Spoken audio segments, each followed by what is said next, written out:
Coach, paano ko bang magagawang maging submissive dun sa partner ko? Like, gusto ko kasing maging masunurin, mabait, at marespeto pa rin sa kanya. So, paano ko bang magagawa yun? Lalo na ngayon, gusto ko makip yung relationship sa kanya. So, paano ko pa gagawin yun? Bakit? Hindi mo ba maramdaman ng natural yung respeto o yung pag-submit mo dito sa lalaki mo na ito? Hindi coach eh. Kaya nga, yun ang gusto kong malaman. Kasi gusto ko pa rin naman syempre maging masunurin, mabait, at marespeto sa kanya. So, paano ko ba gagawin yun? Kasi hindi ko maramdaman eh. So, paano ko ba gagawin yun, coach? Okay.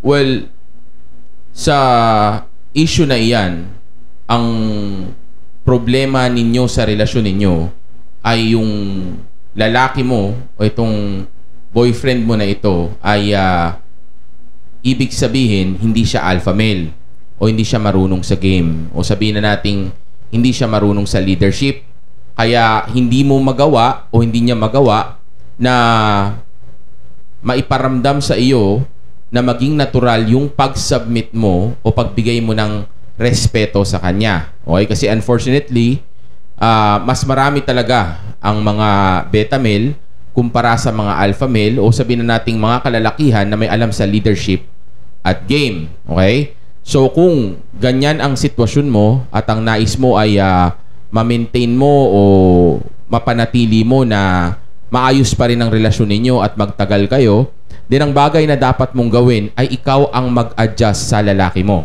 Kumbaga, instead na hintayin mo na maramdaman mo o mangyari na magkusa ka sa kanya balang araw na ikaw yung sumabmit at ikaw yung rumispeto sa kanya, ang gagawin mo ngayon ay ikaw yung mag-a-adjust o magli-lead sa relasyon ninyo, lalong-lalo na sa sarili mo, para mag-work lang ito kahit na sabihin na nating hindi na magiging masaya minsan o minsan kahit na para bang ayaw mong gawin yung ipinapagawa niya o ayaw mong sumunod sa kanya, ay kailangan mo pa rin gawin itong bagay na ito.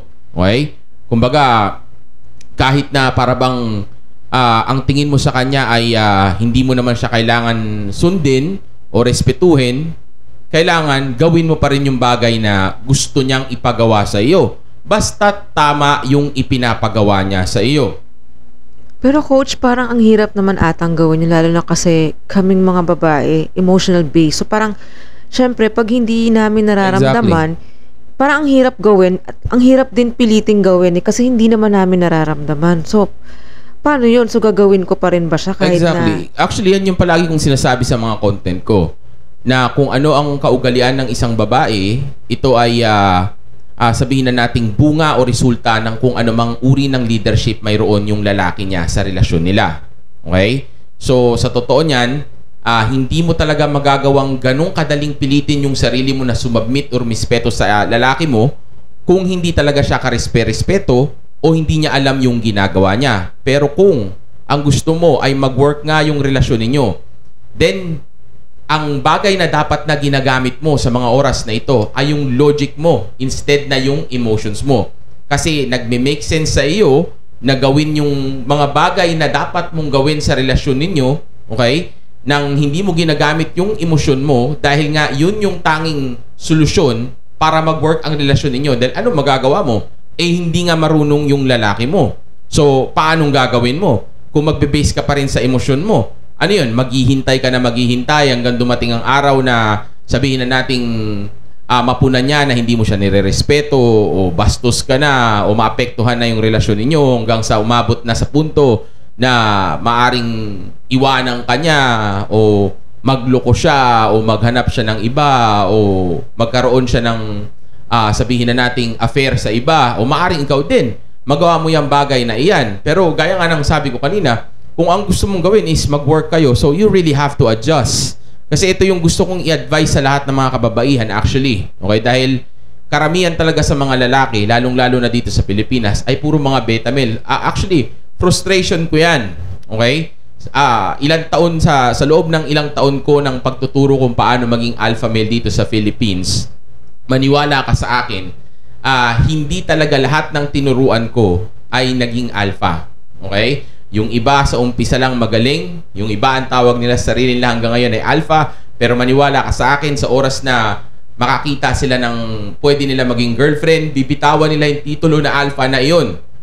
Kahit na matawag silang beta, okay? Para lang dun sa babae na pwede nilang maging girlfriend, okay? Yung iba nga biglang papatol pa sa single mom, okay? Kahit na alam nilang hindi alpha yung ganun, basta't magiging masaya sila dun, kahit na maging beta pa sila, okay? Gagawin pa rin nila yon. Kasi nga deep inside them, mas gusto pa rin nilang mas maging masaya sa emosyon nila o sa babae kumpara sa hanapin nila yung purpose nila o sabihin na nating mas unahin nila yung pag-abot nila sa tunay nilang potensyal o yung self-improvement nila. So, yeah, naiintindihan kita dyan sa bagay na iyan. So, if you really want to sabihin nating mag-work yung relasyon ninyo, then the best thing that you could do or you can do is actually adjust. So you really have to like lead the relationship kasi nga wala siyang leadership. So kung gusto mo mag-work kayo nung karelasyon mo na ito at wala siyang sabihin nating mga traits ng isang tunay na lalaki, okay? Then kailangan mong tanggapin sa sarili mo na ganyang klaseng relasyon ang magkakaroon ka. So yung saya mo, wag mong kunin sa pagkalalaki niya o leadership niya, kundi kunin mo sa sa relasyon na magkakaroon kayo. Kasi kung magagawa mo mag-adjust at tiisin kung anong klaseng lalaki siya, then one thing that I can assure you, tatagal yung relasyon niyo. Yun nga lang, hindi ko alam kung magkakatuluyan kayo. Kasi depende pa rin yan sa mga mangyayari in the future. Kasi depende yan, dahil mali yung dynamics ninyo eh. Babae yung nagli-lead, okay? Yung lalaki yung sumusunod o yung lalaki yung hindi marunong sa leadership. Okay? So, kung mali yung dynamics niyo, pwede pa rin talaga masira kayo in the future, pero pwede kayong tumagal.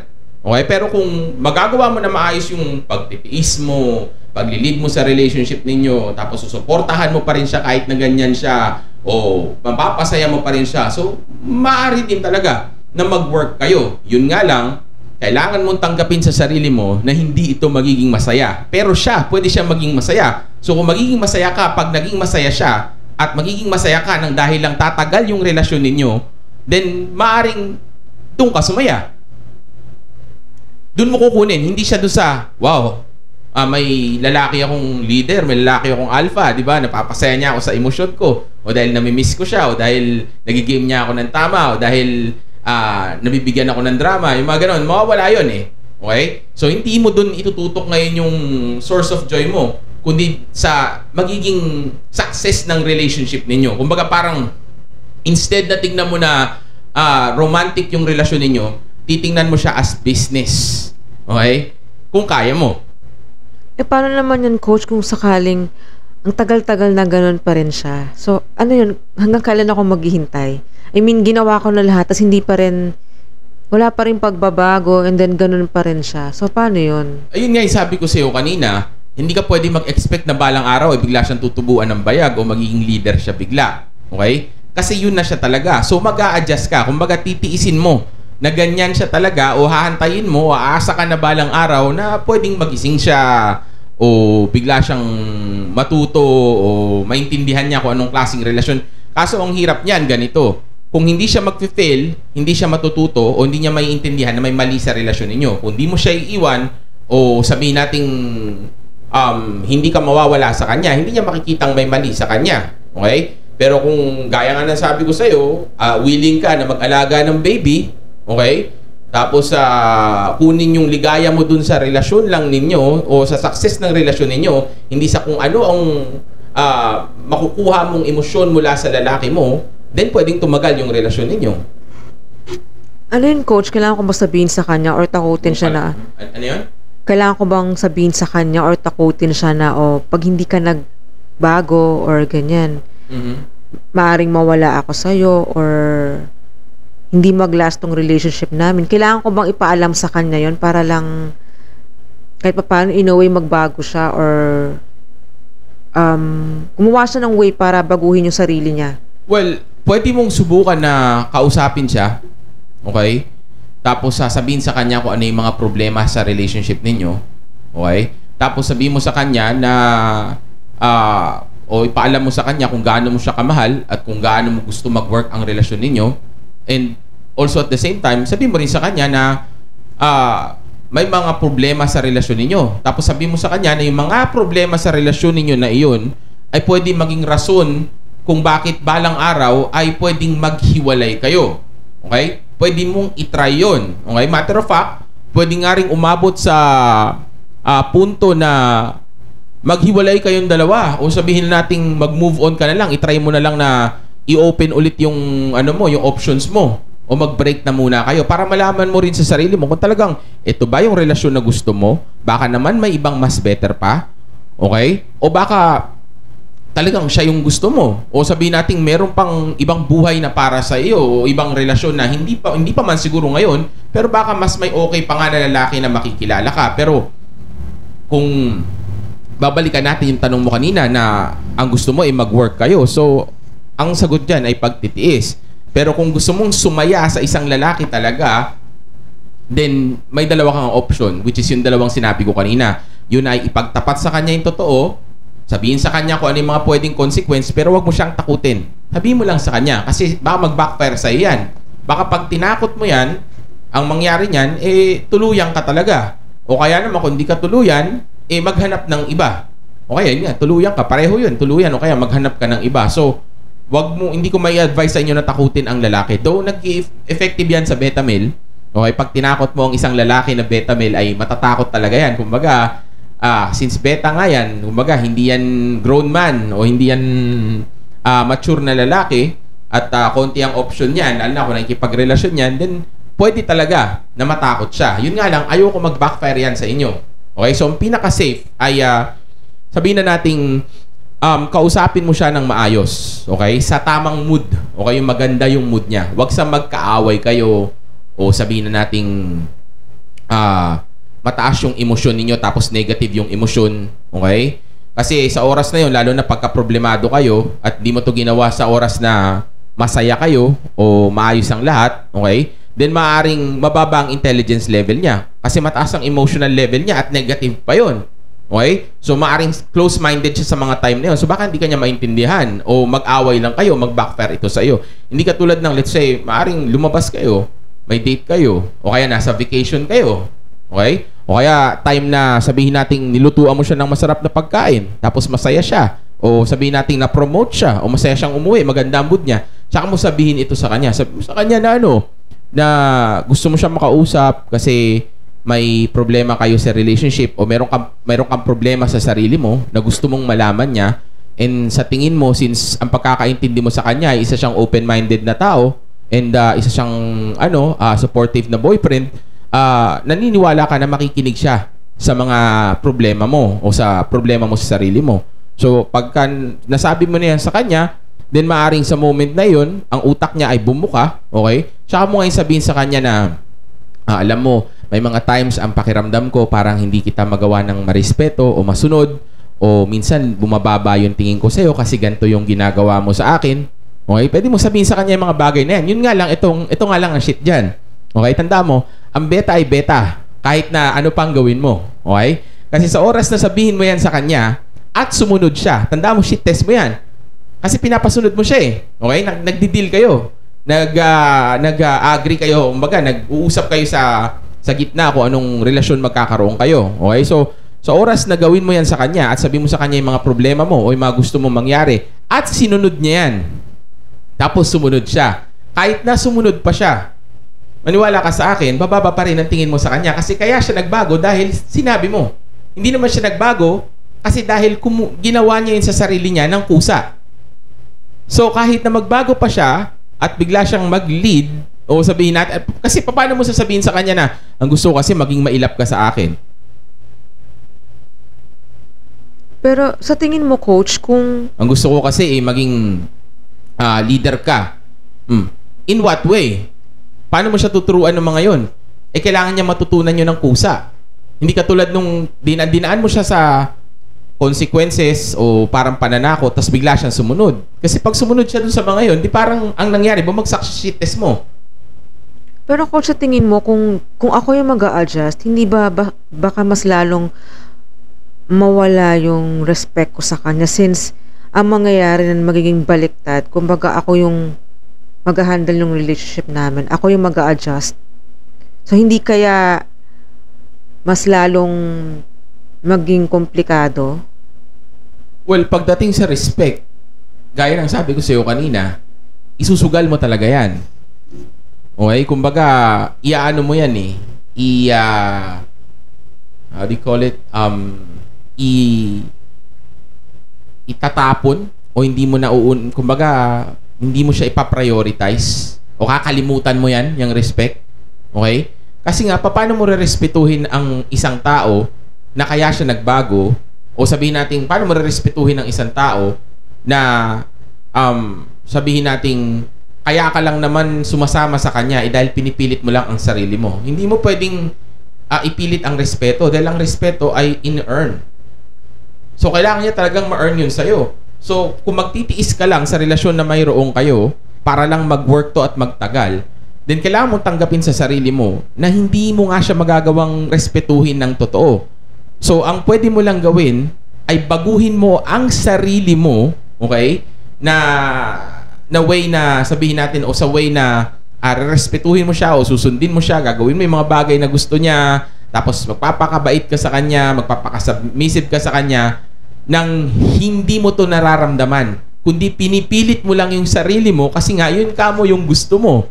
Kasi nga kailangan maramdaman to ng babae ng kusa eh.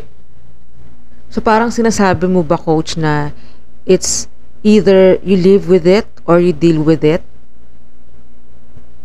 Oh, yeah, parang ganon. Actually, parang pareho eh. Deal with it. Yeah, pwede. Oo, deal with it and live with it. So, yung una, live with it, yun yung sinabi ko sa'yo, na mabuhay kayo ng ganon yung relasyon ninyo. Okay, na titiisin mo. Kasi, ang unang tanong mo sa akin is, ang gusto mo is maging submissive ka, respetuhin mo siya, masunod mo siya, maging mabait ka para sa gayon ay magtagal yung relasyon ninyo. Okay? Wala ka naman kasing na-mention na magiging masaya ka dun. O sabihin nating tataas ang tingin mo sa kanya. Right? So, live with it. Okay? Kahit na ganun, live with it. Okay? Pero kung gusto mong sabihin nating maranasan balang araw na respetuhin mo siya, then yun yung deal with it. Ibig sabihin, pwede ka mag-deal pwede maging consequence pag naghiwalay kayo. Pwede mo siyang iwanan. Tingnan natin kung mag-grow. Tingnan natin kung magiging maayos ang dynamics niyo o matututo siya mag-lead. Okay? Kaso nga lang, pag nagbalikan kayo at nakipagbalikan ito sa iyo o sabihin nating nagrelasyon kayo ulit, then papasok na naman ulit siya sa beta male role kasi nakikipagrelasyon na naman siya sa iyo. So, alam ko na mahirap para sa mga kababaihan ngayon itong bagay na ito. Pero, sad to say, girls, puro beta talaga ang mga kalalakihan ngayon.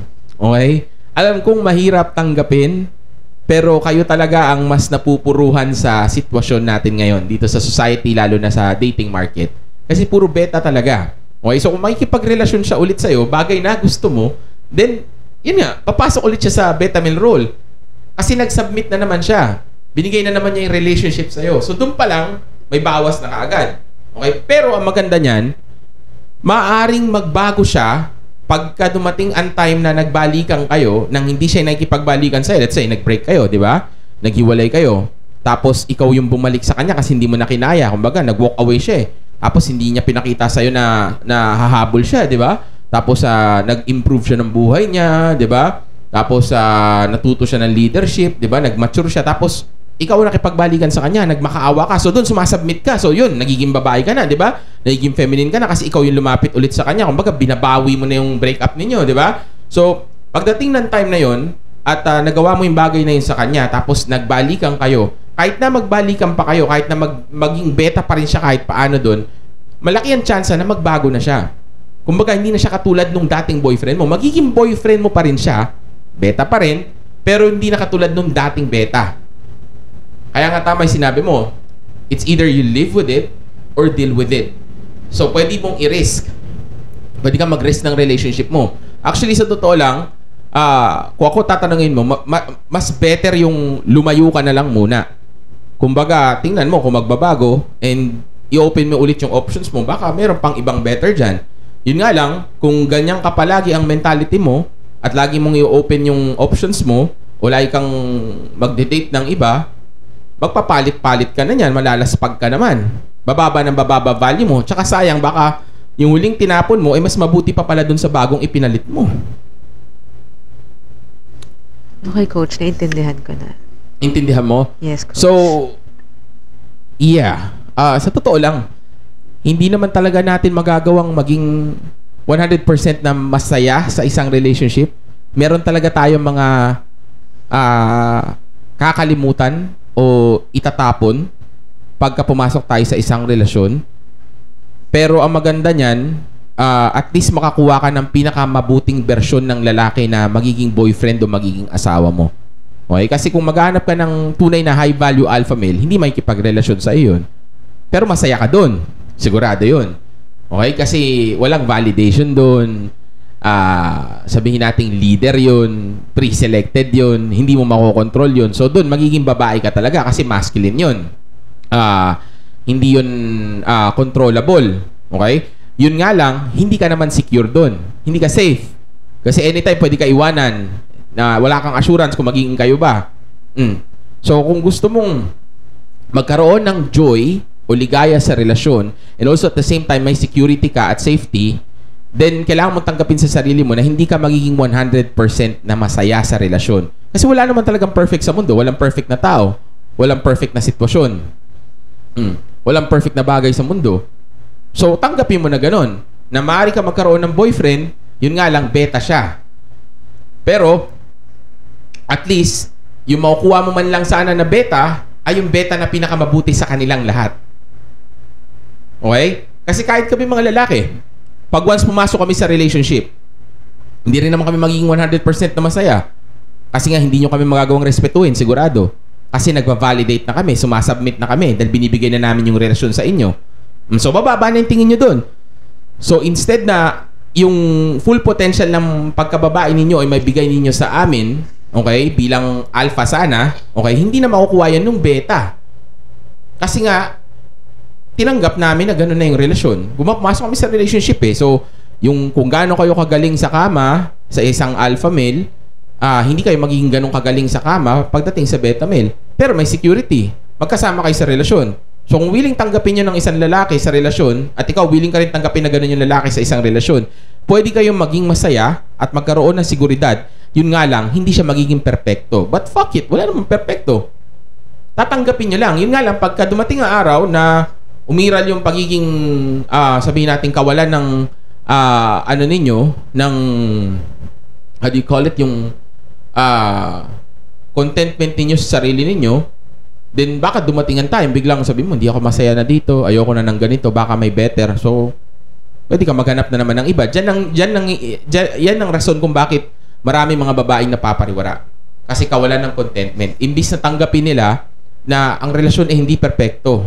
Okay? Kumbaga, kung hindi perpekto yung boyfriend ko, yung relasyon namin, kailangan tanggapin ko na ganito to. Tapos yung lalaki, dapat ganun din siya. Kung hindi perpekto yung girlfriend ko, o yung asawa ko, o yung relasyon namin, o yung marriage namin, dapat tanggapin ko to. Okay? Kaso ang problema nga, hindi naman na kontrolado ang isa't isa. Okay? At ang makakapag-lead lang o makakapag-control lang talaga neto ay yung lalaki. So kung yung lalaki walang leadership at wala siyang alam sa relationship, tapos hindi pa siya kontento, masira talaga yon, marriage o relationship man. Kahit na may kasal pa yan, masisira at masisira yan. Okay? Pero kung magagawa ng isang lalaki at isang babae na tanggapin sa isa't isa na hindi perpekto ang isang relasyon, then magagawa nilang maging masaya habang buhay.